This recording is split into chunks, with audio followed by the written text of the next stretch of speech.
Hello नमस्कार दोस्तों, स्वागत है आप सबों का थिंक सेंगविन के इस यूट्यूब चैनल में। दोस्तों आज की इस वीडियो में हम लोग जो है स्टार्ट करने वाले हैं 3500 प्लस इडियम्स एंड फ्रेजेज जो कि ऑनलाइन मेंटर्स के द्वारा दिया गया। आप लोगों में से बहुत ऐसे छात्र थे जिसका रिक्वेस्ट था कि सर प्लीज़ इसका वीडियो लाइए, इसको बताइए, इसको पूरा कंप्लीट कराइए या तो पीडीएफ दीजिए। तो दोस्तों मैं पीडीएफ नहीं दे सकता क्योंकि कॉपीराइट क्लेम आ सकता है, इसलिए मैं दोस्तों आपको इसका कंप्लीट स्टडी कराता हूँ। एक सेशन में 20 से 25 इडियम्स एंड फ्रेजेज होंगे और हम लोग धीरे धीरे करके इसको कंप्लीट कर लेंगे बहुत कम समय में। तो चलिए दोस्तों आज का एपिसोड हम लोग शुरू करते हैं और इसको देखते हैं। दोस्तों इसमें हम इस किताब से भी हट के आगे एक्सप्लेन करेंगे और आपको ट्रिक के साथ बताएंगे। इसलिए आप लोगों से रिक्वेस्ट है कि इस वीडियो को अंत तक देखिए ताकि आपको और अच्छे तक चीज़ों के बारे में जानकारी मिल सके। तो दोस्तों सबसे पहले एक काम करना है कि अगर आपको ये वीडियो बेनिफिशियल लगा या लग रहा है तो आप चैनल को सब्सक्राइब जरूर कीजिए, क्योंकि आप लोग चैनल सब्सक्राइब नहीं करते हैं दोस्तों, अच्छा नहीं लगता, काफ़ी मेहनत करते हैं। ठीक है, तो चलिए शुरू करते हैं बिना समय को गवाए हुए। तो दोस्तों हम सबसे पहले इसमें आपको अपने मन से एक स्टोरी एक्सप्लेन करेंगे और उसके आधार पे आपको हम इडियम्स एंड फ्रेजेस कराएंगे। इस किताब का जो सबसे पहला सेक्शन है वो है एनिमल बेस्ड इडियम्स। तो चलिए उसको करते हैं। तो चलिए दोस्तों देखते हैं सबसे पहले क्या है। तो वो हमारे सामने सबसे पहले है आपका जो है ए bull in the China shop. इसका मतलब आपको मैं बताता हूँ, इससे पहले मैं आपको एक स्टोरी बताता हूँ। देखिए जो बुल्स होते हैं, इस बुल्स को दोस्तों हमारे समाज में बहुत ही मजबूत माने जाते हैं, ये बात आप भी एग्री करते हैं। लेकिन दोस्तों चाइना एक ऐसा बाजार होता है जिसमें सस्ती चीज़ें बिकती है। क्या बिकती है दोस्तों? जो चीज़ें सस्ती रहती है। ध्यान रखिएगा कि अगर बुल सस्ती हो जाए तो कहाँ जाकर बिकेगी? चाइना में। इसका साधारण सा मतलब है कि ये बुल जो है, इस बुल में कोई भी स्किल नहीं होगा, इस बुल में कोई भी गुण नहीं होगा। जो गुण होता है दोस्तों स्किल होता है एक इंसान में किसी काम को करने का, क्योंकि बुल में काफ़ी स्किल होते हैं, जो कि आपके हल खींचते हैं, उसके बाद बहुत सारे टायर गरी हमारे गांव में बुलों काट होते हैं उसको खींचते हैं। तो दोस्तों जिस बुल में गुण नहीं होता उसको चाइना शॉप में सस्ते भाव में बेच दिया जाता है। इसका मतलब ये हुआ कि इसके पास कोई स्किल नहीं। तो अगर पर्सन के लिए हम इसको रेफर करें ए bull in the China shop, इसका मतलब होता है दोस्तों आपका एक अकुशल व्यक्ति, एक ऐसे व्यक्ति जिसके पास कोई गुण ना हो, जिसको हम लोग दोस्तों नोविस भी बोलते हैं या नोवाइस। ठीक है, तो हम अगर लिखेंगे इसका मीनिंग तो इसको लिखेंगे an unskilled person. An unskilled person दोस्तों, इसका क्या मतलब होगा? An skilled person. ठीक है, जो कि जिसके पास गुण ना, एक अकुशल व्यक्ति। अभी हम एनिमल बेस्ड इडियम्स को पढ़ रहे हैं, आप अपने कॉपी में इसे जरूर नोट कीजिएगा या इसको बार बार इस वीडियो को देखिएगा, उसमें आपका बढ़िया रहेगा। चलिए दोस्तों अगला हम लोग अब पढ़ते हैं। हमारे सामने जो नेक्स्ट है दोस्तों यह है एक कुक एंड बुल स्टोरी। दोस्तों इसका मतलब क्या होता है? एक कुक एंड बुल स्टोरी का मतलब देखिए, सबसे पहले अब मैं आपको स्टोरी बताता हूँ। देखिए एक मुर्गा और एक सांड, दोनों बुल की, माफ कीजिएगा मैंने सांड बोल दिया। ठीक है, देखिए एक मुर्गा और एक बुल की कहानी कभी भी जमती है क्या? नहीं। लोग एक मुर्गा और बुल की कहेंगे दोस्ती है, कभी हो ही नहीं सकती है। इसका मतलब ये हुआ कि अपने मन से बनाया हुआ एक कहानी है। अभी अब मान लीजिए मैं आपको एक कहानी सुनाता हूँ कि एक मुर्गा था और एक बैल था, यानी बुल था, दोनों दोस्त थे। क्या आप मानेंगे? नहीं मानेंगे। तो दोस्तों एक कुक एंड बुल स्टोरी का मतलब होता है एक फॉल्स स्टोरी, एक असत्य कहानी। ठीक है, एक मनगढ़ंत कहानी। ये ध्यान रखिएगा दोस्तों, ए फॉल्स स्टोरी, या दोस्तों जिसे हम लोग क्या कह सकते हैं कि मनगढ़ंत कहानी। मनगढ़ंत कहानी दोस्तों पूरा पूरा बहुत बेहतरीन किताब है ये। ठीक है, काफ़ी सारे एग्जाम में इससे क्वेश्चन टकराते हैं। ठीक है, अब दोस्तों मैं आपको पिक्चर दिखाऊंगा और उसके मदद से मैं आपको एक्सप्लेन करूंगा। नेक्स्ट दोस्तों आपके सामने है, वो आपके सामने है सिटिंग डक। देखिए ये डक बैठा हुआ है। ठीक है, ये डक बैठा हुआ, और ऐसा माना जाता है कि अगर कोई डक दौड़ रहा है तो उसको मारना बहुत कठिन होता है, लेकिन बैठा हुआ है तो उस पर निशाना बनाकर मारा जा सकता है। लेकिन हमें जीवों की हत्या नहीं करनी चाहिए। दोस्तों अगला जो इडियम्स आपके सामने है वो आपके सामने ए सिटिंग डक्स। ए सिटिंग डक्स, जैसे मैंने आपको बताया कि भाई अगर डक बैठा हुआ है तो उसका शिकार करना आसान होता है। ए सिटिंग डक्स का मतलब दोस्तों होता है आपका an easy prey. An easy prey, एक आसान शिकार। दोस्तों क्या होता है? एक आसान शिकार। याद रखिएगा, मेरे साथ बोलिए, एन ईजी प्रे। प्रे मैंने क्या होता है? शिकार। ठीक है, नेक्स्ट आपके सामने मैं एक्सप्लेन कर रहा हूँ दोस्तों, वो आपके सामने है। ध्यान रखिएगा, देखिए गौर से देखिए। इसमें क्या है दोस्तों?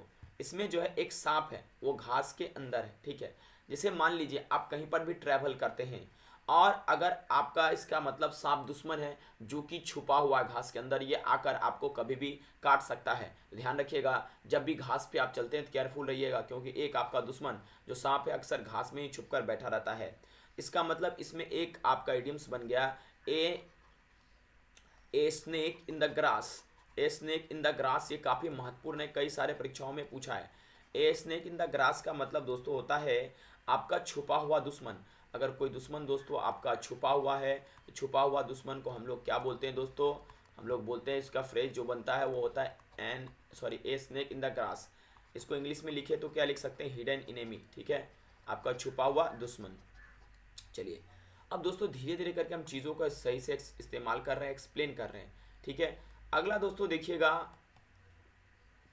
अब गौर से देखिए, आपके सामने जो है एक हॉर्स है जो स्टॉकिंग हॉर्स है। ठीक है, तो स्टॉकिंग का मतलब दोस्तों आपको पता होगा। ठीक है, इस ये हॉर्स मतलब जो, सॉरी माफ कीजिएगा, ये हॉर्स जो है कहीं जा रहा है चुपचाप अपना सर नीचे किए हुए। ठीक है, इसका मतलब इससे एक इडियम्स बना, क्या बना? ए स्टॉकिंग हॉर्स। ए स्टॉकिंग हॉर्स का मतलब दोस्तों क्या होगा, आपको मैं ट्रिक के साथ भी बता रहा हूँ।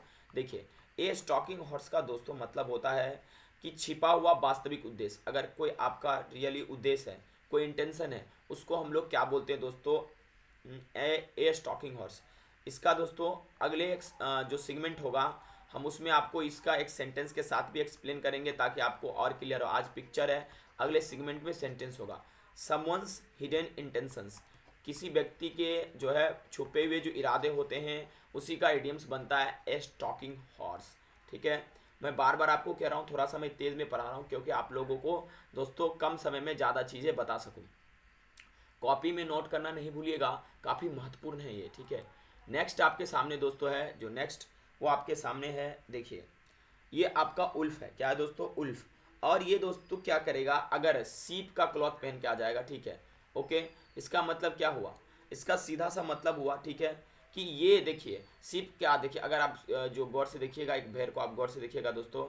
ठीक है, देखिए अगर आप एक भेड़ को गौर से देखिएगा तो कितना इनोसेंट लगता है। ठीक है, उसी तरह से मान लीजिए एक भेड़िया जो है अगर भेड़ का वस्त्र पहन के आ जाए, इसका मतलब ये हुआ कि एक ऐसा व्यक्ति जो कि तो दिखने में तो बहुत सीधा साधा लगता है, लेकिन वो है बहुत खतरनाक। ठीक है, ओके, तो दोस्तों इसका क्या बनेगा इडियम्स? इसका बनेगा ए उल्फ। ए उल्फ इन सीप्स, इन सीप्स क्लॉथिंग। एन उल्फ, ए उल्फ इन सीप्स क्लॉथिंग। इसका मतलब क्या हुआ कि भाई साहब सीप के क्लॉथ में छुपा हुआ उल्फ, इसका मतलब कि एक ऐसा व्यक्ति जो हार्मलेस तो नहीं दिखता है लेकिन बहुत ही खतरनाक है। ठीक है, ओके, खतरनाक व्यक्ति जो कि स्नेहशील होने का ढोंग करे। ठीक है, ए पर्सन, इसका मतलब हुआ ए पर्सन। मैंने क्या बोला आपको ट्रिक के साथ, फिगर में आपको लंबा समय तक याद रहेगा।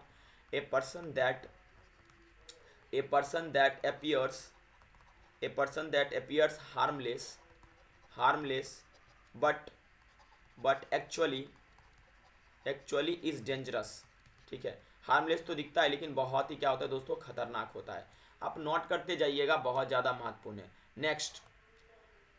नेक्स्ट आपके सामने जो दोस्तों है, आप गौर से देखिए, घोड़ा पीछे की ओर भाग रहा है और इसको क्या किया गया है? देखिए सब लोग घोड़ा को एंट्री इधर से करा रहे हैं, लेकिन इसने घोड़ा को एंट्री क्या करा दिया? ठीक है, इस तरफ से। ठीक है, इसको कंसिक्वेंसेस भी झेलना पड़ेगा। इससे क्या बनेगा दोस्तों? इससे एक आपका इडियम्स बना, बैक दी रॉन्ग हॉर्स। ठीक है, क्या बन गया दोस्तों? Back the wrong horse. ठीक है, इसका मतलब दोस्तों क्या हुआ?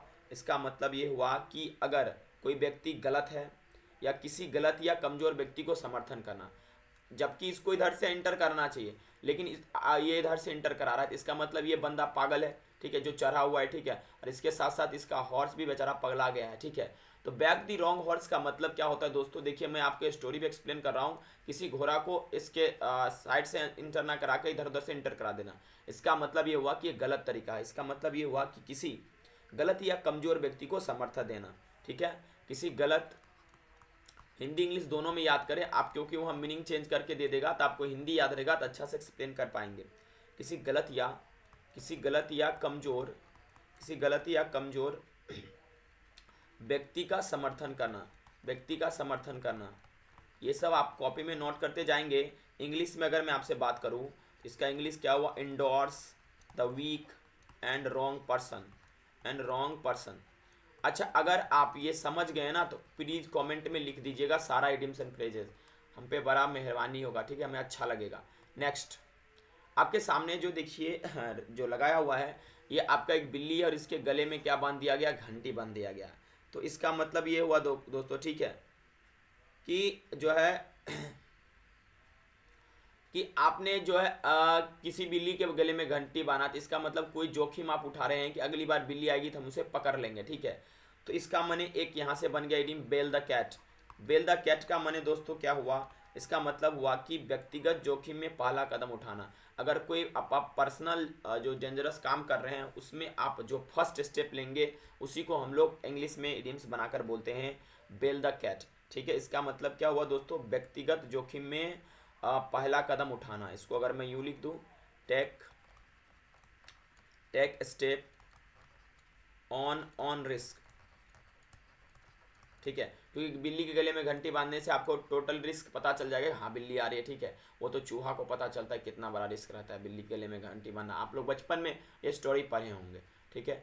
नेक्स्ट दोस्तों, नेक्स्ट आपके सामने एक गौर से देखिए, एक आपको क्या नज़र आ रहा है, का ऑक्स नज़र आ रहा है, ठीक है। और ये ऑक्स कैसा है, ब्लैक है। ऐसा माना जाता है कि जो काली चीज़ पर आपकी नज़र पड़ जाती है तो काली चीज़ को दुर्भाग्य माना जाता है, ठीक है। लेकिन बहुत जगह पर काली चीज़ को भाग्यशाली भी माना जाता है, ठीक है। लेकिन हम लोग मनुष्य जो है अगर काले हैं तो हम लोग को भेदभाव नहीं करना चाहिए, क्योंकि खून तो सबका लाल है ना, ठीक है। तो ब्लैक ऑक्स, इस ये कैसा ऑक्स है, ब्लैक ऑक्स। ब्लैक ऑक्स का मतलब क्या हुआ दोस्तों, तो मैंने आपको क्या बोला, इसको क्या किया गया, जंगल में जाकर इस ऑक्स को छोड़ दिया गया, क्योंकि ये जिसके घर में रहता था ना उसके घर में ना मतलब दोस्तों अशुभ काम ही होता था। इसका मतलब उस गांव में, जिस गांव में ये ऑक्स रहता था उसमें इसको दुर्भाग्य बताकर बाहर छोड़ दिया गया। ब्लैक ऑक्स का मतलब होता है मिस फॉर्चून। क्या होता है दोस्तों, मिस फॉर्चून, या आप कह सकते हैं इसको हिंदी में दुर्भाग्य, ठीक है। देखिए हम हिंदी इंग्लिश दोनों एक्सप्लेन कर रहे हैं आपको ज़्यादा से ज़्यादा समझ में आ सके दोस्तों, ठीक है। ओके, नेक्स्ट आपके सामने नेक्स्ट दोस्तों है, गौर से देखिए, ये शिप कैसा है, ब्लैक शिप है। अब मैंने आपको अभी बताया ये शिप बड़ा ही देखिए छोटा मतलब सॉरी देखने में कितना खतरनाक लग रहा है, बदमाश लग रहा है, ठीक है। इसको कोई कोई पहचानेगा नहीं, ठीक है। देखिए ये क्या है, इसके दुन्नू भाई, ठीक है। इसके घर में जितना शिप था ना सब गोर गोर पैदा हुआ। गोर गोर का माने क्या, उजला। हम लोग के बिहारी लैंग्वेज में ना गोर का माने हुआ उज्जवल, यानी वाइट जिसको कहते हैं दोस्तों। ये दोनों छोटा पता नहीं कहाँ से पैदा ले लिया, ठीक है। ये दोनों कारी कारी हो गया, तो कारी कारी हो गया, इसका हम अगर एक इडियम्स बनाएंगे ब्लैक शिप, तो कारी कारी हो गया तो ये दोनों बदमाश हो गया, सिगरेट गांजा पीने लगा, ठीक है। तो ये क्या हुआ कि अपने परिवार में क्या हुआ, मतलब एक पनौती पैदा हो गया। तो ब्लैक शिप का मतलब क्या हुआ दोस्तों, कुटिल या ऐसा धूर्त व्यक्ति जो अपने परिवार के लिए पनौती हो, अपने परिवार के लिए अपमान का कारण हो, ठीक है। ओके दोस्तों, मैं ऐसा इसलिए बता रहा हूँ आप लोगों को याद रहे, ठीक है। डिसग्रेसफुल डिसग्रेसफुल पर्सन, ठीक है। अच्छा हिंदी में बोलेंगे कुटिल या धूर्त व्यक्ति जो परिवार के लिए अपमान का कारण हो, ठीक है। तो ब्लैक शिप का मतलब यही होता है। उम्मीद है कि आप लोगों को समझ में आ रहा होगा दोस्तों। समझ में आ रहा है तो प्यार देने के लिए कमेंट में दोस्तों इस इडियम्स को जरूर लिखिएगा, ठीक है। नेक्स्ट आपके सामने है, अब देखिए ये तो खतरनाक पिक्चर दिख रहा है, नहीं दिख रहा है आपको, ठीक है। गौर से देखिए और समझने का प्रयास कीजिए इस पर आप कौन इडियम्स बनाएंगे, ठीक है। ये कबूतर सब है, ठीक है ना। अब कबूतर का बीच में अगर जाकर, ठीक है, आप एगो बिल्ली रख दीजिए, अगर आप कबूतर का बीच में बिल्ली रहे, इसका मतलब क्या हुआ दोस्तों, इसका मतलब हुआ कि सब कबूतर के ना पेंट गीला हो गया होगा अभी तक, ठीक है। बाप हो कहीं खाइए न जाए हमको, ठीक है। इससे इसका मतलब भी हम क्या समझ सकते हैं, इसका मतलब ये हुआ कि भाई साहब इस सब कबूतर के लिए कौन ही बिलायत पूरा पूरा टेंशन कारण है। बिला एकदम गौर धरा के देख रहा है कि दोस्त तोरा खाइए जो टेंशन नहीं ले, ठीक है। तो दोस्तों ये आपका जो अगला बना, ये बना कैट एमंग द पिजन्स, ठीक है। कैट एमंग द पिजन्स, ठीक है। इसका मतलब क्या हुआ, भय का कारण। क्या हुआ दोस्तों, भय का कारण। अभी देखिए इस सब कबूतर के लिए क्या है, भय का कारण कौन है, ये बिलाय है, ठीक है। ओके, तो reason of fear, reason of fear दोस्तों क्या होगा, डर का कारण। उम्मीद है कि आपको आज के बाद कभी भी इसको रटना नहीं पड़ेगा, क्योंकि मैंने जो विजुअल्स यहाँ पर क्रिएट किए हैं ऐसा कोई भी यूट्यूब चैनल नहीं करते हैं, ठीक है। देखिए अगला जो आपके सामने है, देखिए ये देखिए गौर से देखिए, कैट एंड डॉग लाइफ। इस बिलाय और कुत्ता की जिंदगी देखिए, ये कुत्ता है और ये बिलाय है, ठीक है। ये दोनों हमेशा लड़ते रहता है, कहता है तुमको देख लेंगे, तुमको देख लेंगे, देखेगा तुम रे, तुम देखेगा, ठीक है। तो देखिए कैट एंड डॉग लाइफ, इससे एक इडियम्स बना दोस्तों क्या, कैट एंड डॉग लाइफ।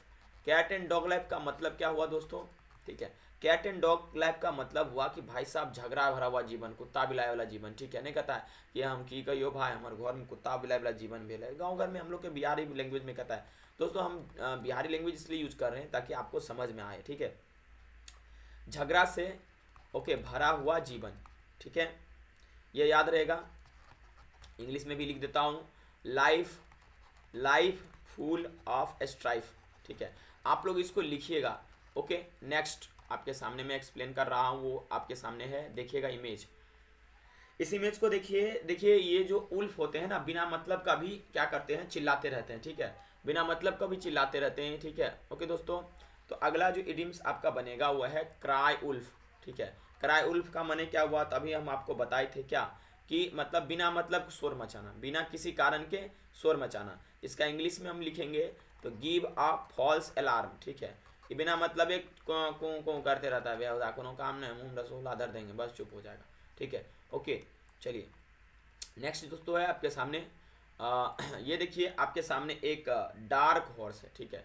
ये ऐसा हॉर्स आप जल्दी नहीं देखते होंगे दोस्तों, देखते हैं नहीं देखते होंगे, ठीक है। तो ये दोस्तों क्या है, ये आपका है डार्क हॉर्स, ठीक है। हाँ जी हाँ दोस्तों, आपका ये है डार्क हॉर्स। डार्क हॉर्स का माने क्या हुआ, देखिए। अब एक बात बताइए, ये हॉर्स को आप इन्होंने समझिए, ये बड़ा ही डार्क है। डार्क का मतलब क्या हुआ, यहाँ पर मिस्टीरियस है। इसके जैसा कोई हॉर्स नहीं है, ये दौड़ेगा ना तो पूरे बहुत तेज में दौड़ेगा, ठीक है। छुपा रुस्तम है, ठीक है। ओके तो डार्क हॉर्स का माने क्या हुआ दोस्तों, छुपा रुस्तम। तू निकला छुपा रुस्तम, तू निकला छुपा रुस्तम। देखिए डार्क हॉर्स का माने क्या हुआ, एक अनएक्सपेक्टेड विनर, जिसके बारे में आप कभी जानते भी नहीं थे कि जीत जाएगा। जैसे आप लोग इस वीडियो को देख रहे हैं और आप एक अनएक्सपेक्टेड विनर होंगे, आप कोई ना कोई कॉम्पिटिटिव एग्जाम जरूर निकालेंगे दोस्तों, मुझे पूरा उम्मीद है, ठीक है। बस जोश होना चाहिए आपके अंदर में। ओहो भाई कुतबा, ठीक है। देखिए अगला आपके सामने डॉग डेज। देखिए डॉग डेज ऑफ समर। देखिए एक कुत्ता क्या जिंदगी है, चश्मा उश्मा सब पहनने हैं, ठीक है। ओके लेकिन दोस्तों इस कुत्ता को ये पता नहीं है कि ये भीख मांगकर सब कुछ पहन रहा है, ठीक है। तो डॉग डेज का मतलब दोस्तों क्या हुआ, सबसे पहला तो गर्मी का दिन। देखिए गर्मी का दिन में कुत्ता आराम से लेटा है, ओह मजा आ गया, ठीक है। आह ठीक है। तो इसका दो मीनिंग होगा डॉग डेज का, ठीक है। दोस्तों सबसे पहला मीनिंग ये होगा गर्मी का दिन, गर्मी का मौसम, गर्मी का मौसम आ गया, गर्मी का मौसम, ठीक है। और उसके बाद दोस्तों क्या हुआ कि बदहाली जीवन, माने एक ऐसा जीवन जिसमें पैसा वैसा ना हो, बड़ा ही कष्टमय जीवन।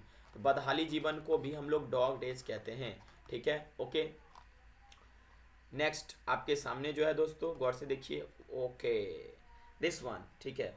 यहाँ ऐसा लग रहा है ना, ये अपने जात को ही खाने के लिए बेकल है, ठीक है। मतलब डॉग इट डॉग, इसका मतलब आप लोग समझते ही होंगे। अभी क्या है, अभी किसी भी परीक्षा में डॉग इट डॉग कंपटीशन, ये डॉग ईटिंग कंपटीशन है, ठीक है।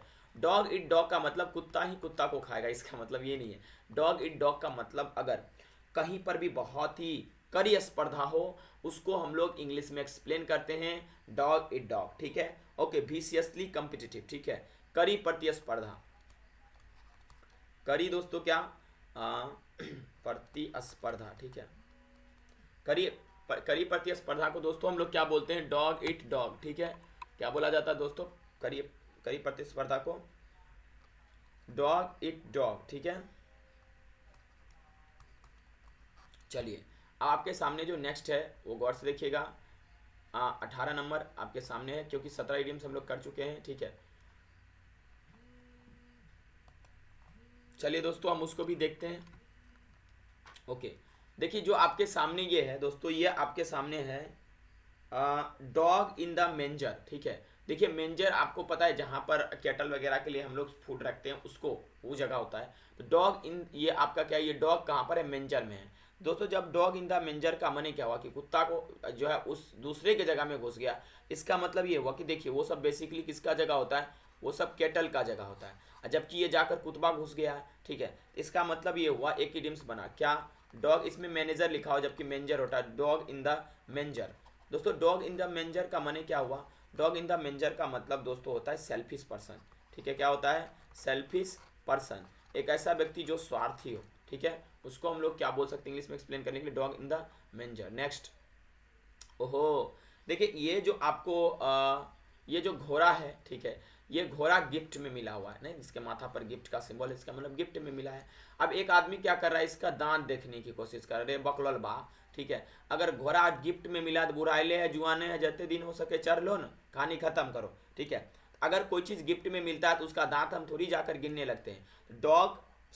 Don't look a gift horse in the mouth, इसका एक इडियम बना, क्योंकि एक घोड़ा जो गिफ्ट में मिला हुआ उसका मुंह नहीं देखना चाहिए। क्यों? तो कोई भी मुफ्त में जो चीज़ मिलता है उसकी आलोचना नहीं करनी चाहिए, ठीक है। Okay, do not do not look do not look a gift do not look a gift horse horse in the mouth, horse in the mouth, ठीक है। इसका माने क्या हुआ कि जो चीज़ आपको मुफ्त में मिला हुआ है, जो मुफ्त में मिला हुआ उसकी आलोचना ना करें, जो मुफ्त में मिला है उसकी आलोचना ना करे, उसकी आलोचना ना करे, ठीक है।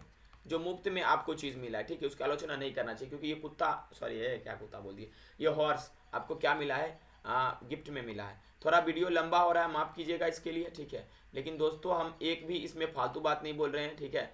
अब नेक्स्ट देखिए, ये देखिए एक बात बता, हमारे गांव में ना गधा आप सालों साल के बाद नजर आता है, ठीक है। तो दोस्तों एक इडियम्स बनेगा डंकीस ईयर्स, ठीक है। डंकीस ईयर का माने क्या हुआ कि मतलब क्या, बहुत लंबा समय के बाद। देखिए आपको भी ये मतलब याद कर सकते हैं ऐसे करके। देखिए इसके पीछे जो है ना, इसका ओरिजिन की कोई और कहानी है, बट हम इसको अपने भाषा में आपको समझा रहे हैं। देखिए डंकीस ईयर का माने दोस्तों क्या होता है, आप लोग देखते होंगे गधा की पीठ पर सिलाप लादा रहता है ऐसे करके, हम लोग को गाँव में सालों साल के बाद आता है, ठीक है, बहुत साल, 2 साल 4 साल के बाद। तो इसका माने क्या हुआ, after a long time, after a long time, ठीक है। डंकीस ईयर का माने क्या हुआ, आफ्टर अ लॉन्ग टाइम दोस्तों, ठीक है। तो दोस्तों हमारे सामने आज का जो है इडियम्स खत्म होता है। हम लोग 20 इडियम्स लगभग 20 मिनट में किए हैं, ठीक है, विथ स्टोरी, ओके। और उम्मीद करते हैं इसका कंप्लीट हम धीरे धीरे कर कर हम डाल देंगे। ये आपका एनिमल बेस्ड इडियम्स था और मुझे पूरी तरह से आशा है कि आप लोग इसमें बहुत अच्छा परफॉर्म करेंगे और इसे कॉपी में नोट करेंगे। और इस वीडियो को लाइक जरूर कीजिए दोस्तों, आप लोग लाइक नहीं करते, बहुत ख़राब लगता है हमें देखने में। आप लोग देखते हैं video but you do not like it, तो प्लीज़ इसे सपोर्ट कीजिए कंप्लीट इडियम्स एंड फ्रेजेस की इस एपिसोड को, और बहुत सारे दोस्तों के साथ शेयर कीजिए। Thank you very much for watching this video, क्योंकि दोस्तों हम आपके लिए काफ़ी मेहनत करते हैं और मैं उम्मीद करूँगा कि आपका सिलेक्शन और आप लोग भी मेहनत करें, ठीक है। थैंक यू दोस्तों।